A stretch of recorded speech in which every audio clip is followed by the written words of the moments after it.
The Oklahoma City Thunder just had one of the more surprising draft classes in the 2022 NBA draft, trading up with three future firsts to pick up another player. So they ended up with three lottery picks, and hey, that's the luxury that you have when you have 37 first-round picks over the next 6 years or something crazy like that.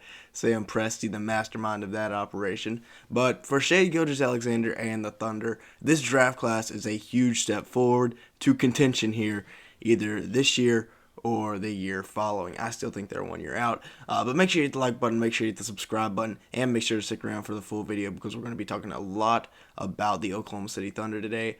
So let's go ahead and get started looking at their draft class, starting with the man, Chet Holmgren. Standing at 7 foot tall, he's been the Thunder's main prospect throughout this whole draft cycle, it's felt like, ever since they landed the number 2 overall pick in the draft lottery. Averaging 14 points a game and 10 rebounds. Last year for a Gonzaga Bulldogs team that was, yet again, a 1 seed in the NCAA tournament. 3.7 blocks, 61% from the field, 39% from 3. Extremely versatile there. You see, he's just oozing with potential to become, one of the next, unicorns, I guess you could say. He can do a little bit of everything. Now, his big concern, of course, is the frame on him. Only 194 pounds at 7 foot tall. That scared a lot of teams away. But the Thunder, they were not scared. We'll see what happens with Chet. I think it's the perfect situation for him because he gets all the time in the world that he needs to grow and develop. Same thing here for Ousmane Dieng. I think that's how you pronounce it. I'm not exactly sure, to be honest. But a lot of people were hating on this pick here at 11. They traded up, traded a bunch of picks for him. But look, this guy has all of the potential in the world. At 6'10", he's got Kevin Durant-like shot making. I know we say the next Kevin Durant like 3 times a draft cycle. But still, this guy, he could do it. 6'10", he flashed all kinds of potential this year in the NBL when he was asked to be, the lead guy for his team due to injuries. So he's got, he was a late second-round pick earlier on in the draft cycle. The injuries happened, he got more volume, and he became a lottery pick thanks to the Oklahoma City Thunder. Did I have him as my number 11 prospect?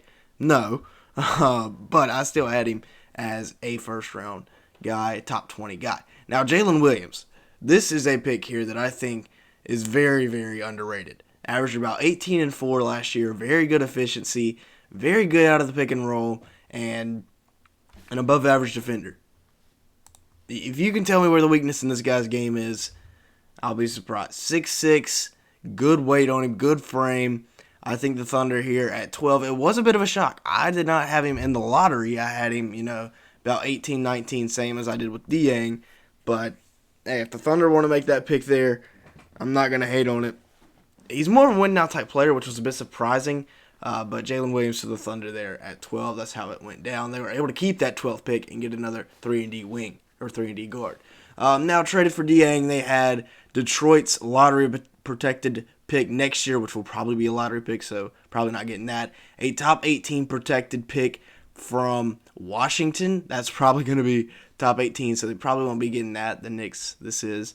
And then, of course, Denver's 2023 pick, so they'll probably end up getting that. So they're probably only going to get one of those 3 picks. The Knicks are, so that's going to be a little tough. But now the Thunder, they do have a bit of a log jam here at the guard position.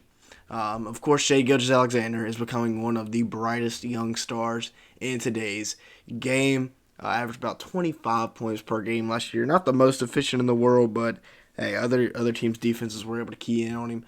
Lou Dort, his right-hand man, averaged about 17 a game last year, as well as being a phenomenal defensive stopper. You got Josh Giddey there up at the top. Had a phenomenal rookie year. Thunder kind of shocked everybody by taking him number 6 overall last year, but hey, it turned out very, very well. You got Trey Mann and Aaron Wiggins off the bench. Trey more of a point guard, Wiggins more of a 2 guard, but both going into their sophomore seasons. The guard position for the Thunder is very, very, very bright. Mann, one of the more underrated players in last year's draft, I feel like, and then Wiggins, another guy that was slept on. And then, of course, we got Jalen Williams, who we just talked about. So there's a lot of guys competing for minutes at that guard spot, and you got to throw in Teo Maledon, who, I mean, his career in Oklahoma City has been interesting to say the least so far. But they got 7 guys at the guard spot, probably even 8 or 9. I'm probably forgetting a couple guys that could be getting legit minutes. Now, the duo that the NBA is not ready for is here. The thin towers of Chet Holmgren and Alec. We're just going to call him Poku because I don't know how to say his name. It's here. Poku had a bit of a disappointing year last year. Only about 8 points per game. Not the most efficient guy in the world either. But both standing around 7 foot with legit guard skills. Both can dribble, pass, and shoot. It's going to be interesting to see how this duo, I mean, the NBA is not ready. This could break the NBA. These two guys, that's going to be fun to watch. Both about 7 foot, probably not even 400 pounds combined. Now, let's take a look at some of these lineup possibilities because with all this versatility, you could create a death lineup. With Shea at the 1, and he's no undersized guard himself. He's around 6'6".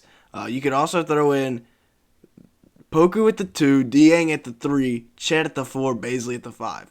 This lineup is tall, long, athletic, you name it, they got it. They can shoot, they can do a little bit of everything. But now let's take a look at the more logical lineups here. With the starting lineup, we got, of course, the guards in Giddey and Shea. I guess Dort's going to have to flex down and play more of a 3 spot just due to his defense. Or maybe, Giddey or Shea Gilgeous-Alexander play the 3 defensively. And then, of course, you got Chet at the 5, Bazley at the 4. That's right now what I'm thinking the starting lineup's going to look like. If I'm wrong, correct me down in the comments below. But then, of course, you got the reserve guards, Wiggins, who we talked about earlier, Trey Mann, Teo Maledon, Jalen Williams, and then, of course, Kendrick Williams, who you also got to throw in there as the veteran of that group. I'm not sure whose minutes are going to be taken away, but only 2 of these guys can probably play. So Williams probably won't play that much. That limits it down to 4, but still, it's a lot of minutes. I don't know. Jalen Williams might have to. Probably both the Williams can play the 3, so maybe that can help out a little bit. And then your backup bigs, you got Dieng and Poku, who will be getting minutes as well as Jeremiah Robinson-Earl. And then Isaiah Roby and Mike Muscala probably getting the backup center minutes because there's not really a true big man in that starting lineup. Of course, you got Chet, but he's not the strongest out of anybody. Now, the genius of Sam Presti was on full display here in this draft as he was able to go out and get another Lou Dort without having to give up Lou Dort. Lou Dort, who can score better and is a bit taller, but he was able to keep both the 12th overall pick and Lou Dort and still trade up and get the number 11 pick for likely picks that he wasn't even going to get next year. That Denver pick, it'll be a late first-round pick next year, so the Knicks probably won't even get it. But yeah, the genius of Sam Presti was on full display in this year's draft, as it always is. Now, with that being said, that's going to be it for today's video. Thank you so much for watching. Make sure to the like button and subscribe button if you did enjoy at any point. And yeah, with all that being said, thank you so much for watching today's video.